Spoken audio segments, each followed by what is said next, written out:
Reaction to the order of the Honorable Supreme Court is that we welcome this order. We are obliged that today at least the Honorable Supreme Court has vindicated our cause, which we have been fighting for the last 10 years. Before the public, before the media, and everywhere, everybody has been misusing the proceedings of the CBI, which were illegally started, which were illegally taken recourse of, and which were totally politically motivated. They were initiated under the directions of the central government, then central government, and pursued by the present central government. And it was not closed in spite of all the facts having been brought from time to time before the Director CBI, before the Honorable Prime Minister, before every authority, and bringing to the effect that all the cases of the income tax, which were also opened and reassessed on the basis of the same order of the Honorable Supreme Court.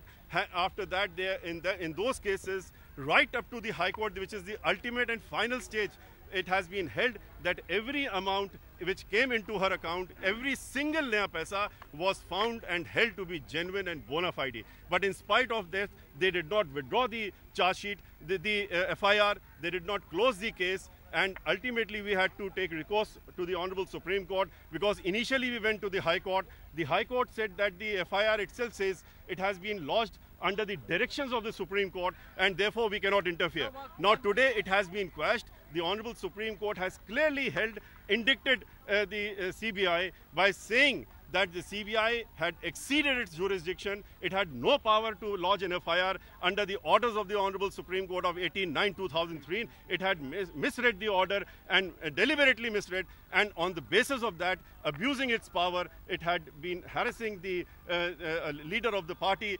Sushri Mayawati, who has dedicated her entire life for the persons who are downtrodden persons, who are not well-to-do persons, and especially Dalit people. So one quick question. In the past, there have been allegations that CBI has been used as a political tool by the party in power. Do you still maintain It is, in this case, it has been proved. We have been stating this every time, including Sushri Mayawati ji in her all public meetings in media. She has said that the CBI is being used by the central government as a political tool, and it has today been proved, this fact has been proved, that CBI was used by the then BJP government for lodging the FIR and then for continuing the case by the present government. Thank you. Sir, will you come in for a live